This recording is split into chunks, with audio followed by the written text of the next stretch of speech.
Don't you just love saying you're sorry and apologizing and admitting you're wrong? No, I didn't think so. Neither do I. This is Terry with Your Coach here on Tuesdays with Terry for a very short look at saying you're sorry, which is different from apologizing. Apologizing means admitting fault and saying, I apologize, I did that. Oh my gosh, I was wrong. I'm sorry expresses sorrow. That's why sometimes when I've said to people, oh, I'm really sorry that you feel that way, or I'm sorry that that happened to you, and they come back with, well, it wasn't your fault. I'm like, I know, that's why I'm not apologizing. If it were my fault, I would apologize, right? So it's two different things, and they can happen separately or together, or not at all. So I was with a parent one time who told her like 5 or 6 year old son, you say you're sorry. And he goes, sorry. And she said, mean it. And he goes, sorry. Well, he didn't mean it. It was pretty obvious. You can't make people mean stuff. That's a matter of the heart.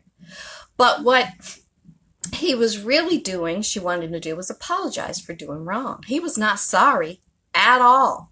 There was no sorrow involved.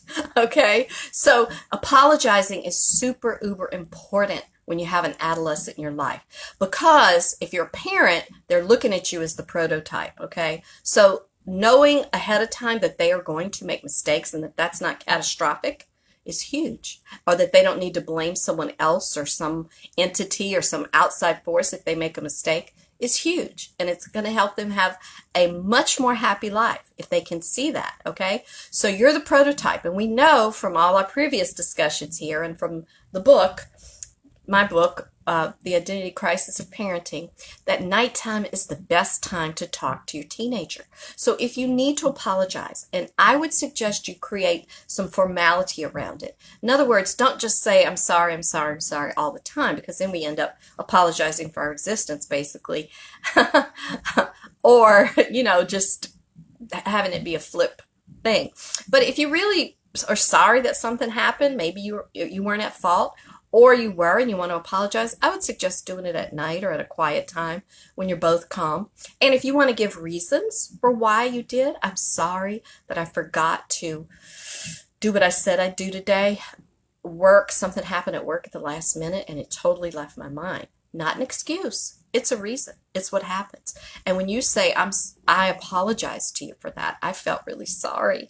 I can't tell you how sorry I felt. You could say, I'd like to make it up to you, or can you forgive me? However you think you should do that. It's a huge, empowering thing to do. And it proves to you, I think, that you've come through your adolescent stage successfully and you are firm in your identity as an adult and as a grown-up and who you are. Like Drew Brees did this week. He made a statement that created a lot of flack. And he could have said sorry because he's some kind of, national figure, sports figure, but he sincerely apologized and he explained why, and that was huge to me. To me, anybody who takes responsibility, who can back up and look and change their opinion, or back up and look and say, oh, I didn't quite see the whole picture, or I was wrong, is huge. I love having friends like that. I want to be that kind of friend. I want to be that kind of parent. And you know what happens to me now? Kudos to my kids who are just like unbelievably lovely. If I say, oh, I'm so sorry, I forgot this, or I didn't do that, they excuse me. They give me, Mom, you were busy. Mom, you got so much on your plate. Or Mom, we didn't remind you, or whatever. It's a really lovely thing. And I'm so proud of them. It brings tears to my eyes. And it's a comfort, because saying you're sorry is a humbling thing. And it helps us to understand that we're all human and we all err on a daily basis. It's so true. So what I would encourage you to do is two things. One is take a look at when you say you're sorry and realize what that really means.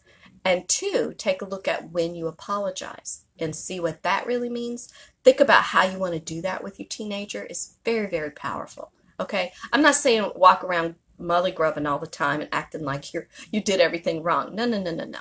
When you really forgot something, make an apology and say, this is why I did it. Because what's going to happen is your kid's going to grow up and make a lot of mistakes too. And it helps to internalize that and sense of responsibility. Otherwise, you know what they're going to be? They're going to be victims.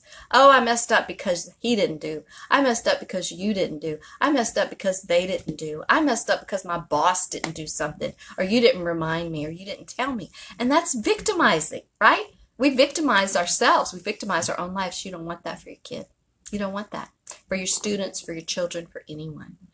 So, sorry seems to be the hardest word for many of us. But when you can realize that it is an example, or it is proof of your identity, that you're comfortable with who you are, and that you know that you're human, and that you know you're going to make mistakes, it's very empowering.